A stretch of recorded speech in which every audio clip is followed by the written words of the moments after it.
Peace, infinite waters diving deep once again. Can I get a hello there? How to deal with toxic people. People that wish you bad, they wish you harm. People that make you feel nervous for no reason. Why do we feel that way?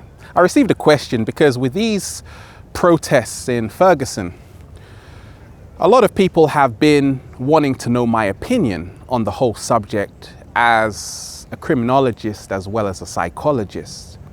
How do we deal with people who are violent towards us? I always tell people, in life, there are only two emotions, love or fear. We can end up copying what these people are doing. If someone is horrible to you, you can copy them. But now guess what?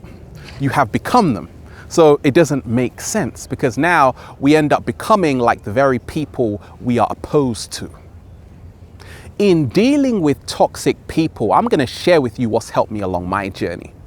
Because a lot of times people do what I call the emotional drive-by. They pull up to you, they offload all of their problems. Sometimes people may even attack you for no reason because they've been programmed that way. I always say knowledge is power. No. Wisdom is power. That is the knowledge applied. And therefore, for me, I'm always studying and looking for a peaceful solution to any violence I incur. But also, it's about finding ways to stop absorbing other people's energies. We have to realize we're not living in a perfect world. We're living in a perfect earth. Oh, we're not living in a perfect world. We're living in a perfect earth. We have been given so much beauty on planet Earth, but a lot of us have created so much hell. This is in essence heaven right here, right now. And that's what I've seen. Whenever someone is rude to me, I always say, am I going to take the highest stand? Because once you start living in your highest nature, now you are always living in the most harmony. When you are living in your lower nature and someone offends you, guess what? You want to react because why? You're living in the reptilian part of your brain. So I've seen the only way around this is to rise in consciousness, where you start using the neocortex of your brain, the most advanced part, to say, am I going to be the bigger person here? Am I going to... Look, you've been reading so many books, but when it comes to the crunch, we just act out. We lash out at people. I always say that how people treat you is not a reflection of who you are. It is a reflection of what they are experiencing and how they deal with the world around us. Every day I'm staying grounded. And that's the biggest thing we have to remind ourselves. We got to ground ourselves.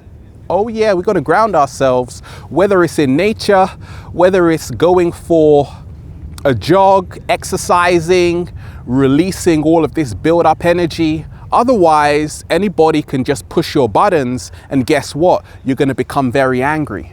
I always tell myself, I've got the best friends in the world. No, wait. I've got the best friend in the world. That is myself. Your greatest friend and enemy lies within yourself. Therefore, the more you become more intimate with yourself, guess what happens? There are no enemies. No, I don't see no enemies outside of myself. When you are an enemy to yourself, when you don't like who you are, now everyone becomes an enemy because they mirror back to you something you are not ready to look at. I always say that being a criminologist, whenever we have injustices happen in the world, for instance, a police officer attack someone, what happens? A lot of us, we are going crazy, but this is exactly how the Hegelian dialectic works. It's problem, reaction, solution. So when something happens, we react, and now we have a solution. But then we have to see that there is a bigger agenda being carried out. You've got to read between the lines and see that there is so much going on behind the scenes. I always say that when we talk of law officials and whatnot, many of them are only doing their job. You see, the perpetrator and the victim are both in the same court. They shouldn't be at war with each other. They should be working together, because you're not seeing the bigger picture. It's not about both of you. It's about your rights as a sovereign being. We're all here to be free. We don't even need police officers. Once you can govern your own mind, government means governmental. Govern your dome. Can I get a hello there? We don't need this. What I've seen is that always, once you are creating more harmony, it's almost as if everything trying to come your way that is trying to harm you just vanishes. I've been doing this for a long time. And once again, I say, I only attract amazing energy. Thank you, universe. That's how it is. Because whatever you put out into the universe is what comes back to you. I'm loving life. I'm having the time of my life. And because of that, I don't have any toxic people in my life.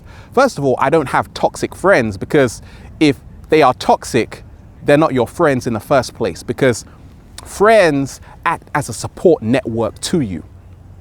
Become more conscious of who you are surrounding yourself with.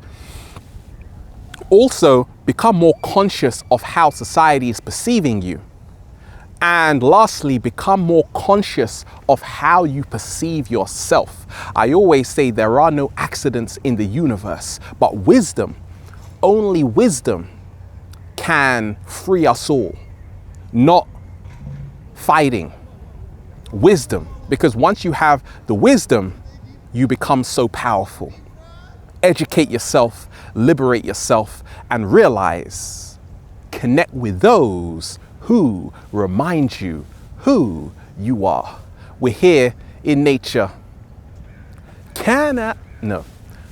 Infinite waters, diving deep once again. Stay well, stay healthy.